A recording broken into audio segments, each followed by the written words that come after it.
One of the things that drives me nuts in this kind of era of social media and this advent of AI, law firm marketing companies, I guess they call themselves that imply traditional SEO is dead. It's more important now than ever. It's just that you can't just rely on the traditional old SEO methods, right? Like building a bunch of pages of content. Well, guess what? ChatGPT can write 25,000 pages of content in 30 seconds. In 20 years, I've never thought about looking at a law firm's Glassdoor. But now, if people get referred, they Google that firm, is this a good firm? It talks about the Google reviews and the client reviews, but then it will also talk about employee reviews as well too. And a lot of them are getting mixed bags of like, clients say they're really great, but employees say, it's tough work, it's a grind, management is not very nice. It's like looking at things that we've never even looked at, again, in 20 years. YouTube is the #1 most cited source in AI overview. You're killing two birds with one stone. You're marketing to AI and you're marketing to the potential client. Google ranks keywords, AI recommends brands.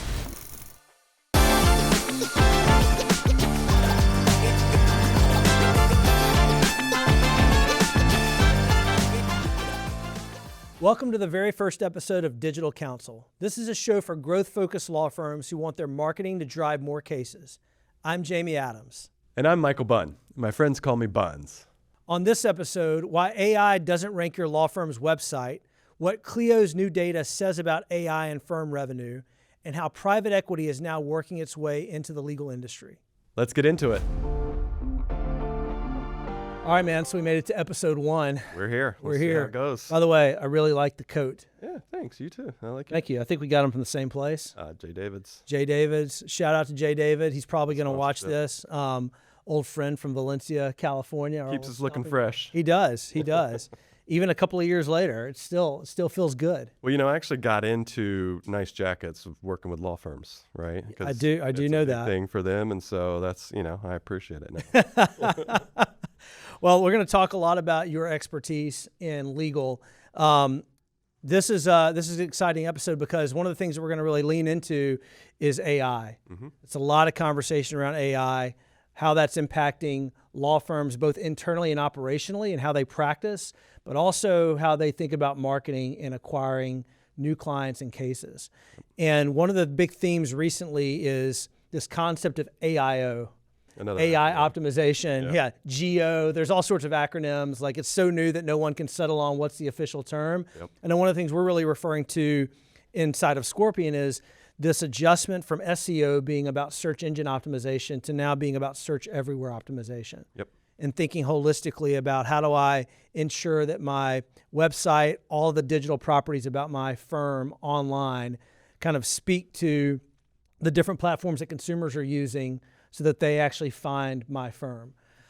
So I talked a lot about this. We have our customer advisory board with our legal clients a couple of weeks ago. I talked to them about our point of view and how we were making adjustments to our SEO strategy based on the latest information that we're seeing and the research that we're doing and how that's kind of impacting the strategies that we leverage for an SEO perspective. But you work with some of our largest firms. What are you seeing in the market? What are your clients talking about?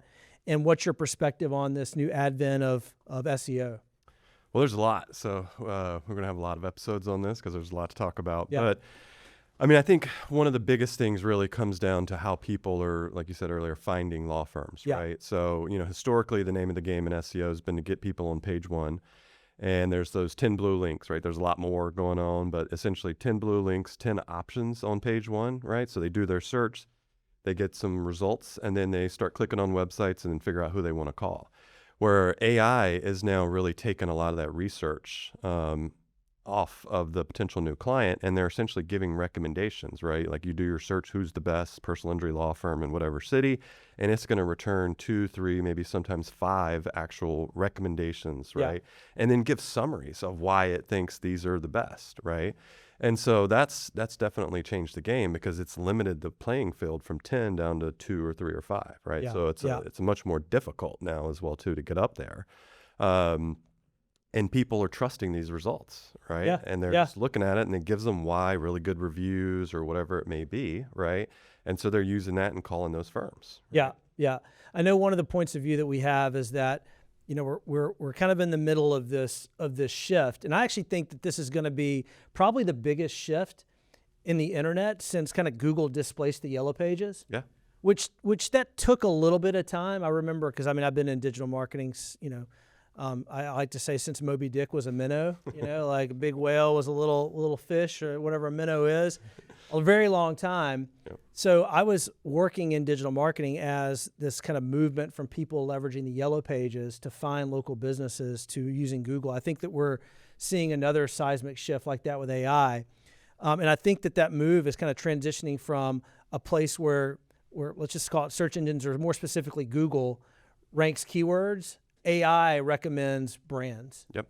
And I think that that's a really, really big mindset shift in any business, but particularly law firms, right? Because if you think about their clientele's state of mind when they need an attorney, Yep. it's usually a pretty stressed out state. Right? Absolutely. We're thinking about your personal injury firms, your family law firms, your criminal defense firms, anybody that's looking for help from any of those firms Yep. is already in a panic state. That's exactly. So anything that you can do to reduce their anxiety and like make them feel like, hey, by calling or reaching out to this particular firm, I'm going to get help sooner, they're going to take that path. Yeah. Right? So thinking about like traditional SEO versus now, how do you think about how do I become a recommendation? What are some subtle things that you're seeing in strategy changes that need to be considered from a traditional SEO point of view? Yeah. Well, I mean, to your point, like, hiring an attorney is usually a scary thing, right? Because you've either been, your life's been turned upside down because you've been injured, right? Or a family member's been injured, or you're getting ready to get a divorce and you've got your house and your kids and your 401k, or you've been arrested. Yeah. Right. Yeah. 100%. I mean, so it's a scary thing. It's a big thing, right? So people have got to do research, right? They don't really know how to hire attorneys, right? Because all you see is, all the shows on TV, and you think they all walk in court all day long and they just get up there and talk, right? So they really have no idea how to hire an attorney. So they turn to Google or now ChatGPT, and they start searching for, what do I need to do? I'm in this particular situation. And it's different now because, again, AI is giving them answers, giving them things that they should be looking out for, right? Yeah. Yeah. And then again, it's summarizing who it feels it being the AI model should be at the top, right? Yeah. And one of the big things that you see on any of these results is reviews, right? Yes. I mean, we've been harping on reviews forever. It is the single number one most important thing any business can do for themselves is getting Could not agree positive more. reviews. Like, we should really pause on that. Any attorney or law firm, anybody that's working and supporting a law firm today that's not prioritizing and thinking about how to get more reviews is missing a massive opportunity Absolutely. to get out ahead of these AI recommendation It's platforms. the number one thing I tell everybody they should do is just focus on reviews, right? Yes. Because ChatGPT and Google, usually the first sentence when you Google a law firm's name is going to be about their reputation. Right? What do you say though? Because I know some common pushback that we get back from certain law firm clients that we work with, and it's understandable. But the criminal defense client or the criminal defense firm or the family law firm that says, "Hey, I'm dealing with some highly sensitive issues. Yeah. Not many people are going to want to put their name on a review about my firm." Yeah. How do you advise, whenever you get that type of? It's tough. I mean, there's no way around it, right? No one has some magic tool to help you get reviews that no one else doesn't have, right? I mean, like we have tools to help solicit, and request the reviews, Sure. right? But that client still actually has to physically log into their Google account and then leave the review, Yeah. right? So it's more just about like understanding from the top how important it is and making sure that all of your staff and everybody at the firm understands that reviews are that important. Yeah. Right? Yeah. Because that's, that's a lot of how people choose things now, right? We live in an Amazon world. If I'm going to buy a widget off there, I have no idea what the brands are, but I look at it and this one's got 10,400 reviews and a 4.7 rating. This one's got 23 and a 4.1. Obviously, I'm going with a 10,000. Sure. Right? Sure. And that's how people think about buying things now is we're just kind of ingrained into looking at reviews, Yeah. right? Yeah. And it's the same thing with law firms, right? Like you have no idea who's the best attorney, right? Most of the best attorneys are well-kept secrets, right? Because they're not out there marketing themselves. Versus the people who are paying attention to it and focusing on getting those reviews are the ones getting the cases. Yeah. Right. Yeah. And that drives the good lawyers crazy Yeah, for because sure. they're too busy being a good attorney to be focusing on it. But the problem is they're doing themselves and potential clients a disservice by not being that firm that's found. Yeah, that's right. So obviously getting good reviews, that's a very controllable thing that firms can kind of use to impact how, giving their firm a chance of showing up in these AI recommendation engines. By the way, also very critical to how you show up in your local Google Map pack anyway. Yep. So, 2 reasons you should be leaning into reviews as a strategy. You know what else is wild, Bo, before you get into that? Okay. We're actually seeing Indeed and Glassdoor reviews showing up too. Interesting. It's wild. I mean, in 20 years, I've never thought about looking at a law firm's, Glassdoor. Yeah. But now, if people get referred, they Google that firm. Is this a good firm, right? It talks about the Google reviews and the client reviews, but then it will also talk about employee reviews as well, too. Very interesting. And a lot of them are getting mixed bags of clients say they're really great, but employees say, it's tough work, it's a grind, management is not very nice. Yeah. So it's like looking at things that we've never even looked at again in 20 years. Yeah. Right? So that's a great call out. So you don't need just a client review strategy, but you need a process internally of how you get your employees or influence your employees by how you run your practice to say great things about you on the Indeed board or on the Glassdoor. Yeah. Like you said earlier, I mean, it's literally search everywhere. Right? Yeah. Because AI can find anything and everything from the deepest, darkest corners of the internet. Yeah. And surface it, right? Yeah. Sure. So you really do have to make sure you're marketing yourselves like back in the old days, if you will, right? Yeah. Like getting clients to say things about you, promoting your successes, right? Talking about cases that you've handled, case results, right?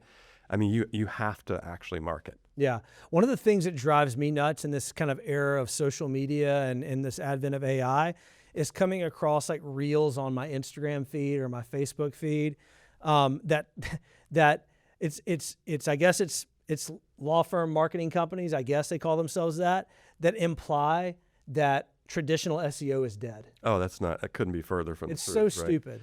I mean, like, you got to think about, where does ChatGPT and, some of these other like AI models, like, where do they get their data from? They're still getting it from the web. They're still getting it from websites, right? Yeah. Like, that's how it knows about you, is it goes and reads your website. It Yeah. looks at who Google is ranking at the top, right? I mean, like, obviously Google's Gemini is going to also look at their traditional SEO model, right? So it is absolutely not dead. It's more important now than ever. It's just that you can't just rely on the traditional old SEO methods, right? Like building a bunch of pages of content. Well, guess what? ChatGPT can write 25,000 pages of content in 30 seconds. Yeah, right? that's very true. That's very true. Yeah, I think the other big opportunity for law firms in this new world is, and we've got some research coming out about this, but it's thinking more about their firm as a brand. Mm-hmm. And this has happened particularly in the PI space for a really, really long time, right? I mean, those are the first attorneys that really thought about building a brand, catchy one-liners about the firm. I'm from Louisiana originally, so I'm, Morris Bart's one call, that's all, is like, and now he moved to one click, that's it, Yep. But I think other firms, despite the practice that you're in, you need to be thinking about yourself as a brand. And that doesn't always mean you got to come up with a jingle or a one-liner, right? But you have to really think about the vision, the mission, your value proposition, what makes you unique, and different mediums to use to communicate that to clients. And one thing that we've really seen, and there's a lot of research that these new AI platforms are leaning into, are things like video content. Mm-hmm. So I know that you're out talking with a lot of firms that shoot video content. You're meeting with them about that. What's your point of view on how video is kind of influencing firms and consumers in this new age of AI? Well, I mean, there's new research out recently that YouTube is the number one most cited source in AI overviews. Particularly, exactly. Right? Yeah. So I mean, that right there tells you all you need to know. That's I mean, right. it is the number one place, right? But we also live in a world that people would much rather watch TV or watch a short on their phone than they would read a book. Yes. Right? And so it's like, it's not just for the search engines and the large language models, which are AI models, but it's also for the users as well too, right? So you're actually you're killing two birds with one stone. You're marketing to AI and you're marketing to the That's actual exactly user. Right. It's just the right thing to do. Yeah. You know what I mean? And so your potential clients love it, the models love it, right? So it just makes sense to do it. Yeah. Right. Yeah. And it's much more sophisticated now, where these bots, if you will, can essentially watch the videos and use that as part of the content that goes on the site.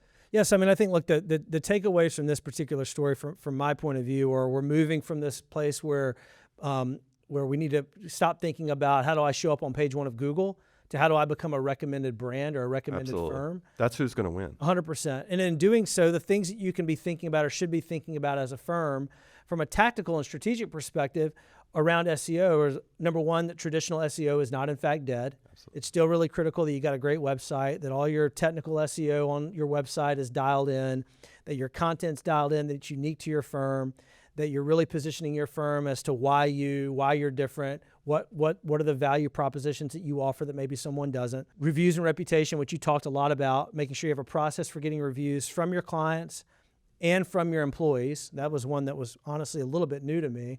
And then finally, thinking about your business as a brand and doing things to get your brand out, like video content. Mm-hmm. Anything else that you think is really, really critical? Well, I mean, we didn't touch on it, but on the content side, again, because, these AI, programs can just create content, right? Lots of people are doing that. We're going to talk about that too. Yeah. But your content needs to be an authoritative source, Yes. right? Because again, anybody can write content. ChatGPT can go get all the penal codes and the statutes and this, that, and the Sure. other. And that's what we used to do 10 years ago was write, this is the potential penalties and, Arizona and right? Yeah. But now what you need to do is provide some insight into it as, an authoritative resource, right? Yeah. That's what's going to separate it. And that's what's going to make you be the one that it chooses to show at the top. Yeah, great call out. Versus someone else, Great right? call out. Great call out. But yeah, everything else is spot on. Yeah, and look, this world's changing quickly. Mm-hmm. Like again, this whole AI universe is very new. It's like every day something new comes out, right? So what may be true today may not be true or as true 6 months from now. It's learning and it's changing fast. Yeah, right? so this is something that we're going to talk a lot about on this particular show, and looking forward to diving in more. This episode is brought to you by Scorpion. Most marketing companies stop at leads. Scorpion goes further by connecting every click, every call, and every campaign to actual case acquisition. With integrated data and clear reporting, you see exactly what drives your firm's new cases and double down on what works. Visit scorpion.co to learn more. So next topic, Clio recently released a 2026 legal trends report. A lot of it was about how firms are using AI operationally in their business. Mm-hmm. And there were some really, really interesting stats in this report. By the way, we'll put a link to the report in the show notes if you want to download it, check it out. But one of the things that stood out to me was that there was a stat that 39% of mid-sized firms were actually seeing revenue gains out of use of AI. Made me kind of wonder, what about the other smaller firms or the larger firms? Like, what are they not doing that these mid-sized firms are doing with AI? You work with a lot of these guys and a lot of these firms. Talk to me a little bit about what you're seeing and some of the things that they're using AI for in their firms that could be accelerating revenue growth. Yeah, I mean, there's a lot from, things like helping with intake and, potential new client calls and leads to, again, more like once you've signed the client up and how you work the case, right? So like starting with, working the case side of it. Like I work with a lot of medical malpractice lawyers and, traditionally you sign them up, you got to go get a whole bunch of medical records and it takes weeks and weeks and weeks to pour through those medical records to find what went wrong, right? Where they deviate from the standard of care. Whereas now you've got AI programs, you can just upload them in there and 30 minutes later, this thing spits out exactly, what happened, what went wrong, right? Yeah, what used to take you weeks or a month to do. Weeks. Yeah. I mean, and those cases take a long, long time because there's just so much paperwork and medical records to dig through where now it's like, 30 minutes later, right? So, I mean, just think about that. The amount of time, the amount of, human labor and capital that goes into doing that. So now they can actually move these things a lot faster, right? Which is good for the law firm. It's also good for their clients as well, too, because the case can move faster and it's not sitting there for years, right, before it can resolve. So that's just like one example. Then you've got take intake, right, and getting new leads. There's things like we have a chatbot that works with messaging leads. And that's been great because that thing runs 24 hours a day, 7 days a week. So if someone wakes up at 4:30 in the morning and they want to send a Facebook message, the AI can actually respond to them right away, dig in, get a little bit more information, get their name, phone number, email address, and actually get them scheduled Sure. before anybody even wakes up in the morning, right? Yeah. And that, is something that stops the buying process, right? If others don't have it, you're getting the leads as opposed to whoever woke up first that morning and happened to call this potential client. Sure. Right? I think we should pause on that too, that the intake opportunity with AI, because number one, working with as many law firms as we do, thousands of attorneys, all B2C for the most part.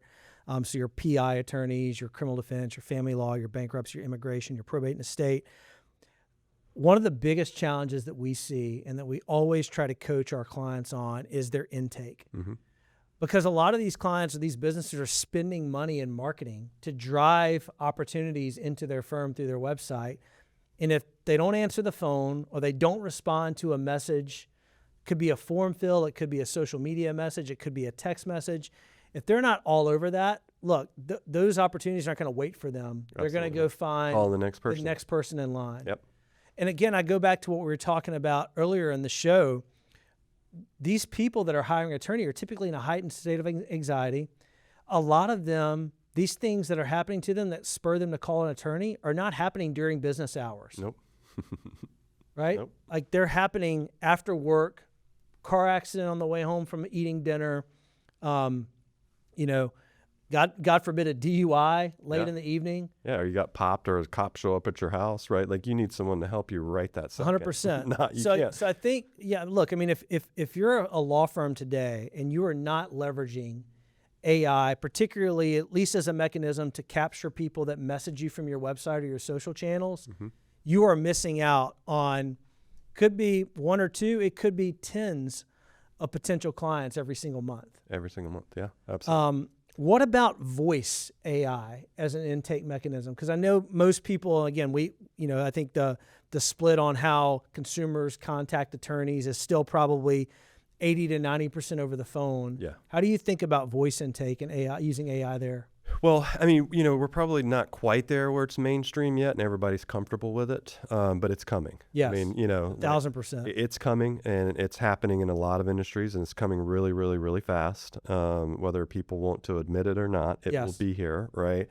And so, there's a couple different things about it, right? Like our chief data scientist, like he said something really interesting when he was talking about some of our AI platforms that handle leads. It's like, the great thing about it is, you can get 15 bad leads in a row and a human being can get kind of grumpy, right? Like, you've been in sales your entire life, you get hung up on, right? You're like, I don't want to make that next call, right? Same thing when you're taking inbound leads, right? Like a lot of leads are not good. They just aren't, right? And so you get just human nature, you get kind of grumpy, right? Well, guess what? AI could have 999 bad leads in a row. Yeah. And that 1,000th lead, guess what? It's going to be empathetic, just like it hasn't had anything happen all day, true. right? So true. So just that alone can actually, help, right? Yeah. But there's also, even if you do have a really great intake staff, right? What if the phone rings 4 times in a row, back to back to back, and you have 3 intake people? Well, that 4th call could be the case that make or breaks your month, right?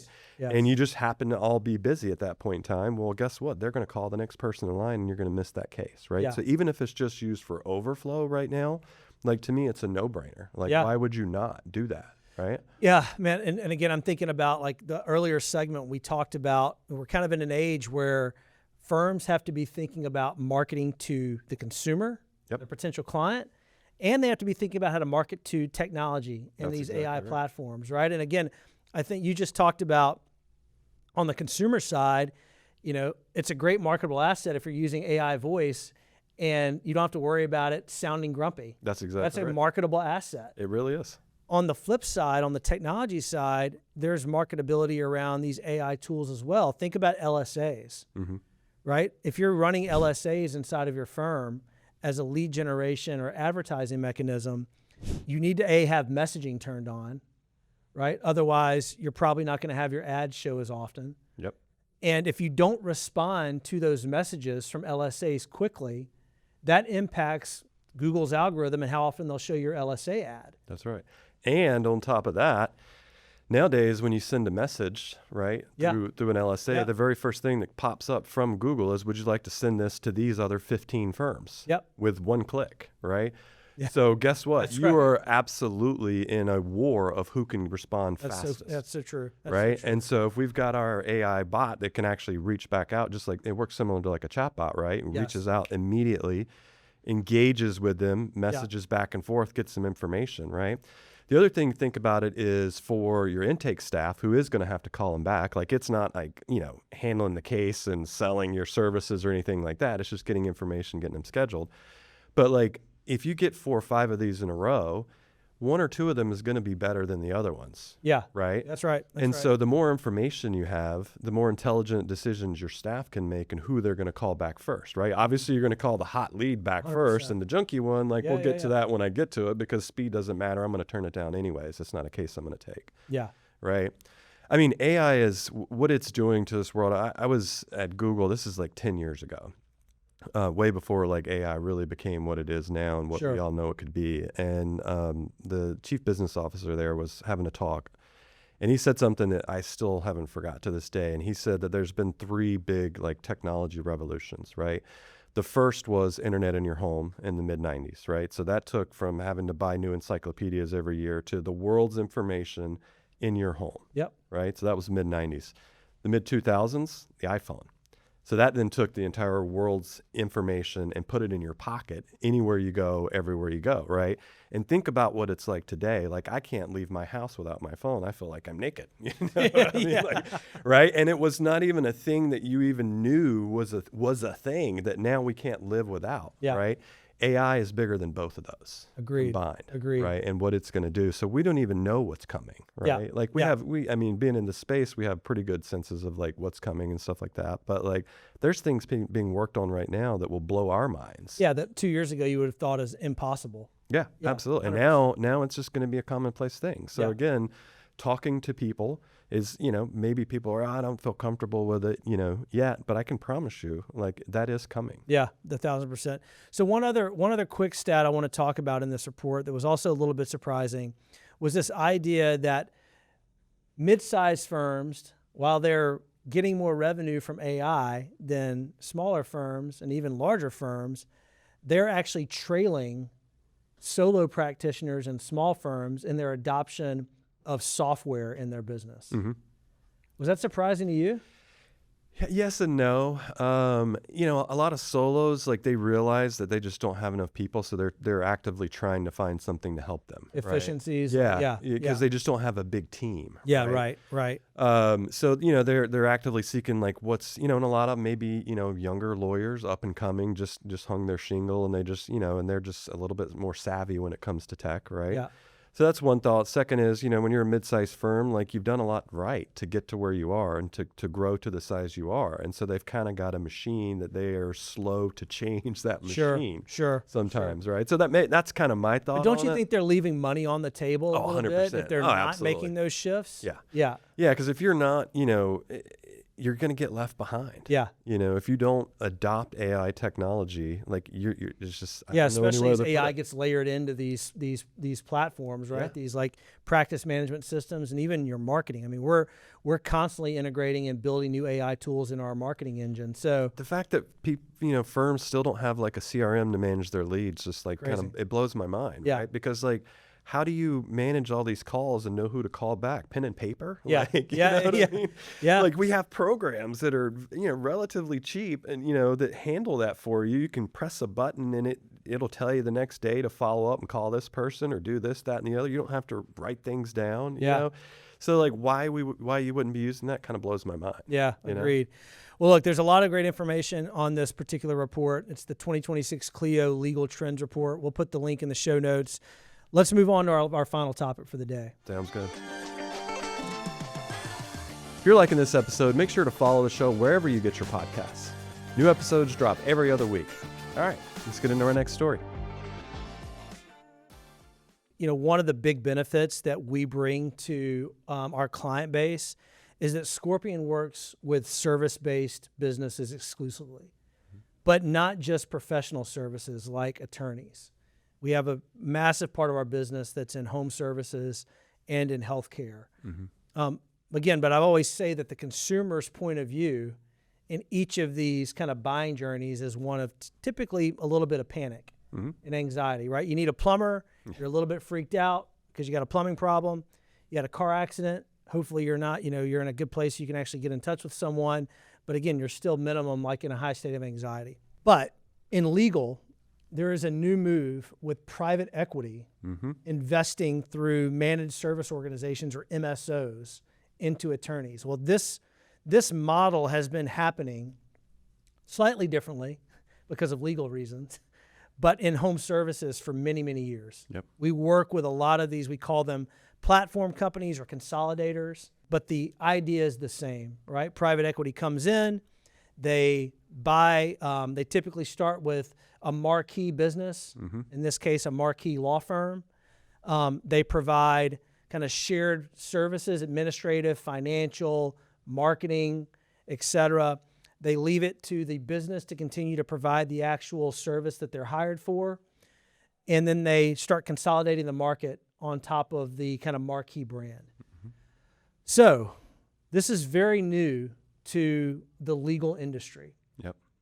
There's still a lot of questions around, making sure that these things are set up to not violate, I think it's some statute 5.4 or something like that. Yeah, it's just ethical rules around non-attorneys can't own a law firm. That's right. Right. That's so this is, like you said earlier, this is the back door to get around that, to where they separate the business of law from the practice of law. Yeah. Right. Yeah. So they keep the practice of law with the attorneys, but then the business side can be run by private equity. Yeah. So this is happening. Like this isn't like maybe talked about. Like I think the first article I saw about this was maybe end of last year. We're experiencing this with some of our clients. What's your point of view here? Like, what are you hearing? I mean, it's a game changer. Yeah. It really is. Yeah. I mean, similar like in home services, right? Like, it's just a lot of independent business owners, right? And now all of a sudden they're getting, consolidated, rolled up with massive funding behind it, right? To really come in and own the space, right? Yeah. And so it's a change because, again, it wasn't allowed before, and they figured out this back door to be able to get in. Yeah. Similar to what happens, by the way, like in the dental industry, because healthcare has similar rules. DSOs, right? Yeah, DSOs, exactly. And exactly. healthcare and hospitals, Yes. right? Because it's the same thing. Like, a doctor has to run the practice, Sure. right? You can't. But so, yeah, I mean, I think a lot of attorneys have been talking about it, and they kind of knew it's been coming. And the smart ones have been, preparing, getting themselves right. Trying to grow as much as they possibly can in hopes of getting acquired, similar to like what we see in the home services industry. Yeah. There's the others that are going down the route where they're going to be the ones who are going to take the investment, and they're going to go out and they're going to go grow, and they're going to dominate the market, right? So the thing is like it's happening whether you want it to or not. Yeah. So you need to decide which side you're going to be on. You know, are you going to stay, a solo practitioner, smaller law firm, which is fine, right? Like you don't have to sell. Not every potential new client's going to go with the big spenders and the big advertisers. So it's not like there's not room for everybody, but just know that these firms are going to be well funded, and when they enter your market, they're going to come in strong. Yeah, well, yeah, I agree with that. One of the things that we do see, and we started seeing this mid-COVID in home services, and it continues, and it's actually accelerating even more today, is when a consolidator enters your market, your geographic market, they buy an asset or a series of assets there, and they've got a lot of money. They spend a lot of money. They're willing to spend more money in marketing and case acquisition. In the home services side, obviously, it's customer acquisition, but same premise. Yep. They'll dump a lot of money into marketing, right? Because they're trying to consume as much market share as possible. The thing that fascinates me about this, well, there's a lot, but one of the things is like, okay, the question why, what makes law firms an attractive asset? And I think this is an encouraging thing for the legal industry overall, because one of the things that this AI movement has kind of spurred is like, well, there's no need for attorneys anymore, right? Like I can just go ask ChatGPT or Claude or any of these models like to solve my legal woes and problems. Yep. I'm exaggerating a little bit, but that's kind of where they're insinuating the market's going. Yeah. I think though that this private equity investment, what this signals is that there's not a lot of fear about that from these big institutional investors. What they see is opportunity. They see, hey, this is a business class that everyone's going to need, just like everybody needs a plumber or HVAC, because as long as homes and dwellings exist, you're going to need those. You're going to need them. Yep. Everyone's going to need attorneys. AI is going to unlock a lot of efficiencies. A lot, yeah. For these practices internally, because that's what that's going to do. That's going to increase EBITDA. Profitability. Exactly. That's profitability, right. Right? And guess what? Guess what makes an attractive business to private equity? Very profitable. Yeah. High growth, profitable businesses. Yep. Right? So I think that this is actually a good indication to the legal market that this is going to continue to be an industry that consumers are going to need. That's why the money's coming in, right? I agree. The other thing that's really, really fascinating, though, about this is going to be how law firms kind of balance the practice of law and separate that from the running of business, right? Like, yeah. I mean, it's a tricky situation because, like, even the MSO itself can't you still can't split fees, right? Or share attorney's fees, right? So like that's still illegal. But there's weird ways around it where they can do cost plus and some different, they can work out some math behind the scenes, but it can't be a direct like sharing of attorney's fees still, right? Even through this back door. But like you said, I mean, they come in like private equity. Typically, there's some pretty smart business folks who work for the PE firm, right? They've got specialists. Yeah, we've had private equity partners in the past. Yeah, very, very, very smart people. Like they think very, very numbers focused in how they think. Yeah. Well, and so like I also like, I mean, you had a lot of experience in the franchise world. So like, what's some of the things they would do there where they because they would buy up a bunch of different brands. Yeah. And like, what was the point of doing that? What kind of efficiencies did they see from doing that? Yeah, well, in franchise, which is where, at least in my experience, a lot of this started in the services industry. You would see a company that would own a plumbing franchise, and they would go buy an electrician franchise and an HVAC franchise, right? And I think the writing on the walls there was pretty clear. Like, number one, like they kind of wanted to own the home, or they want to own the home. I shouldn't say wanted, because a lot of these companies still exist. But yeah, they're looking for opportunities to cross-sell services, right? Hey, if you need an electrician, chances are you're going to need a plumber, right? We offer that service as well. Yep. So that's a big benefit from the mind of private equity in terms of like consolidating different types of home services, which would probably, practically speaking, the analogy would be different practice area firms. Yep. Right? But do you see that as apples to apples, though? So I don't know. Well, that'll be interesting to see. I don't see why not, right? I mean, because of the same thing. Like, I don't know. Just you sorry to interrupt, but like I'm just thinking, you have a car accident.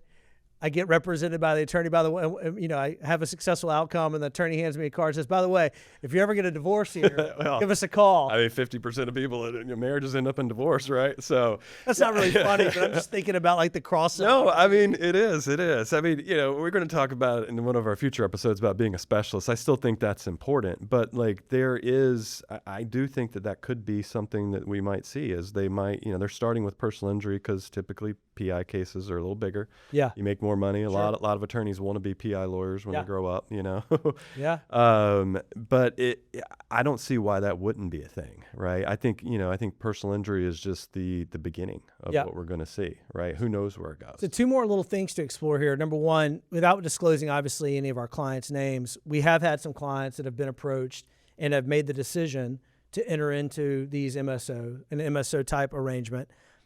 What's the motivating factor that you're talking to these attorneys about? Growth? Yeah, I mean, the ones that have already done it or are considering doing it have historically always been very aggressive and want to grow. Yeah. Right? And so it's that type of person. And all this is doing is helping them accelerate it, right? If you get a 9-figure investment, that's a lot of cash to go expand rapidly versus like doing it organically. It takes a while to grow. Even if you are very aggressive and you're taking money and putting it right back in the business to fund additional marketing, to fund additional markets, right?